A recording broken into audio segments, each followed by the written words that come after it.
Hello guys, so I hope all of you are doing well, and it's been a while since I interacted with you, and so the thing which I want to have a discussion on is regarding the beginners, the people who start preparing for a UPSC or government examination in general. So, what is their usual approach, and what are the possible positive and negative aspects of starting a UPSC preparation, particularly for a beginners who even start doing it during their graduation time when they are uh, they are in the in the first year or second year of their graduation. Even then, they start preparing for a government examination in general and UPSC in particular. So there is an institutionalization of an idea that government jobs are better than uh, private jobs. That is the one thing.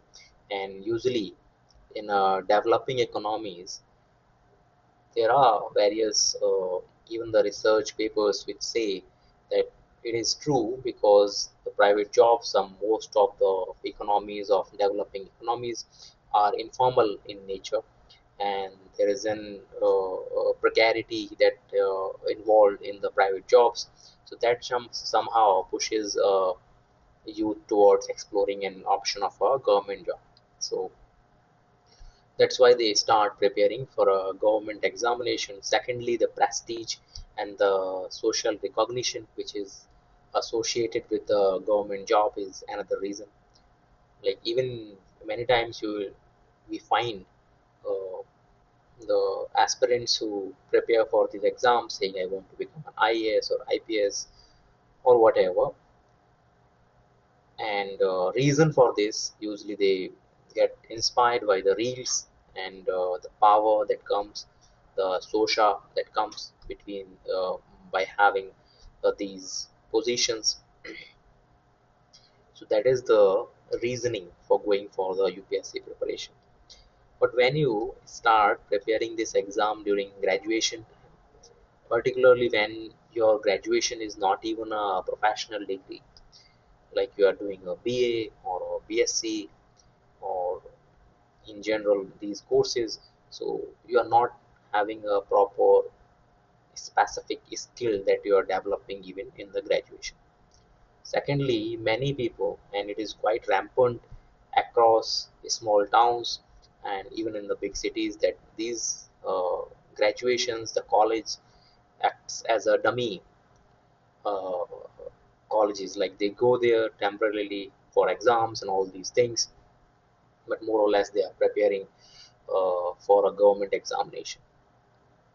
But there is an issue with this approach because the one thing that personality development that happens during the college time, that interaction that you do with the people, you learn from those interactions, you learn from the gradual process, that examination, the churning, the effort that need to be put for each semester examination.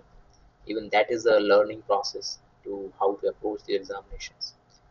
But the issue with these dummy colleges or even the government colleges who do not function like proper institutions that have a rigorous process of ensuring the involvement of students, so they also somehow start compromising the personality of an individual who don't go to these classes, just go for the examination and start compromising their personality. So on the basis of an interaction with these people, on one side they are preparing for a job as for a civil servant or a government job that expects you to follow certain rules, regulations, and more or less a public service. But that personality development that is expected from that does not happen when you start compromising even your graduation. Usually, as per my personal opinion, I still don't usually recommend people to start preparing from the graduation time.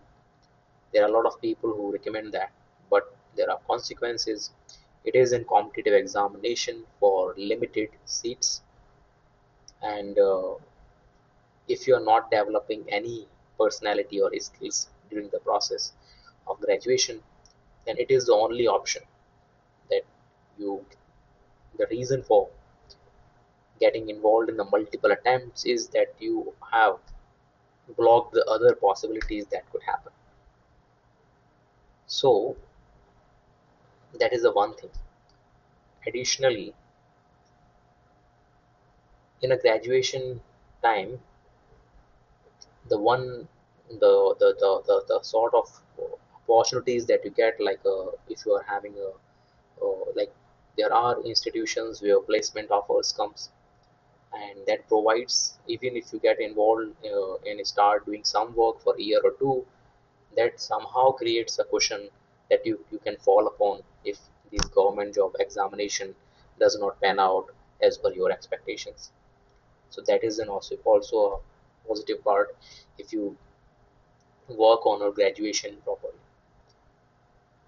But actually what happens whenever we start any process, because we don't judge or we don't expect that there could be a failures as well. Sometimes we hear people saying that I don't want to get involved in this examination for 5 years, I don't have such plans.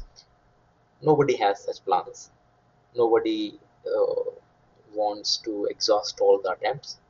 Nobody wants to get involved in this aspirational trap for 5, 6, 8, even 10 years or whatever.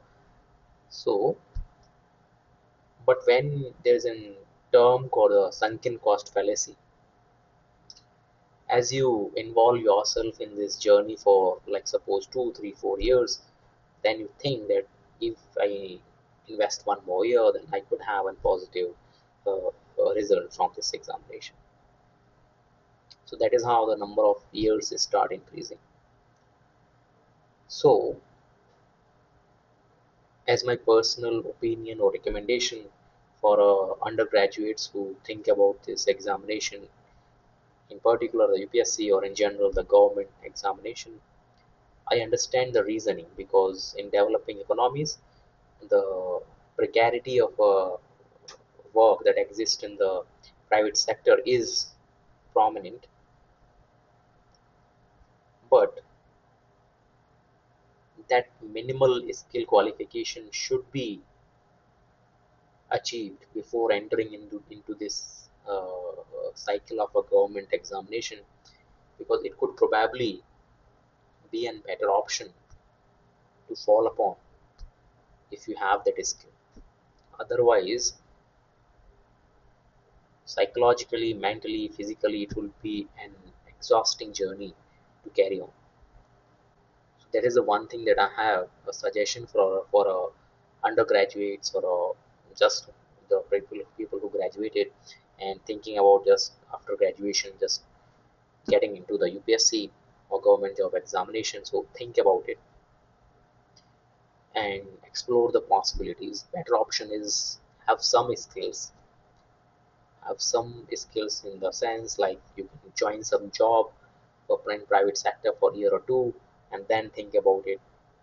So and that is a thing that is important for you.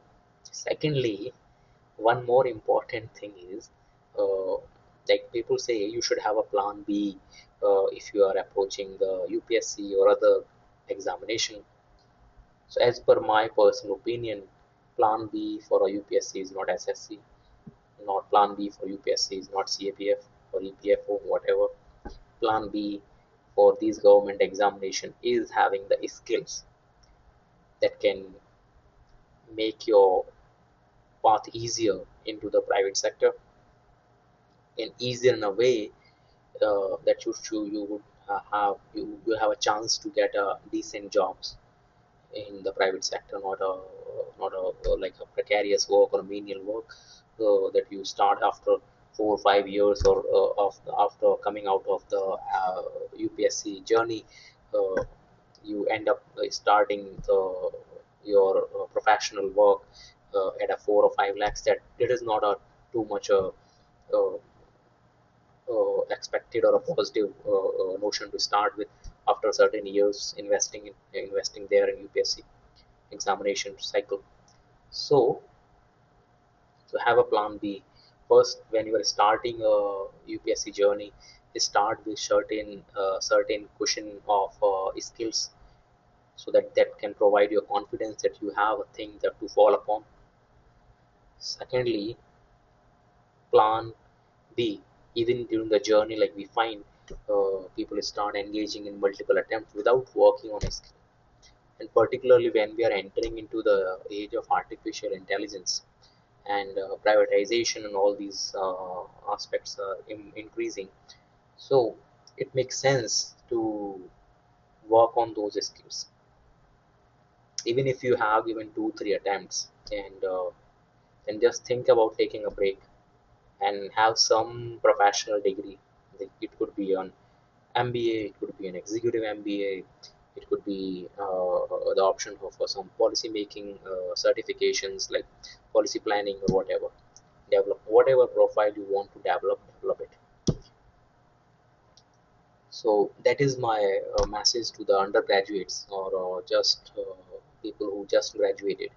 So don't be don't involve in this examination cycle and just expecting that things will be honky dory. At the end, usually, most probably, as per even the statistics says, okay, it will not be like that, and it should not be like that because there's after a certain level of competition, people are more or less equal. The efforts put by people are quite equal. And secondly, so things are not in your hand considering the fact that number of seats are limited.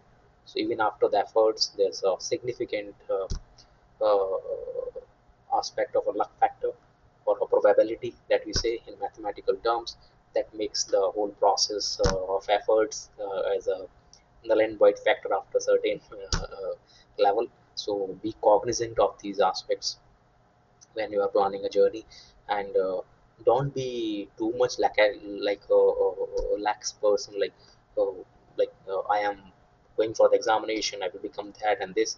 It's great to have a vision, but that vision should have a rational parameters to decide the process that you will follow, and that process demands some backup of skills.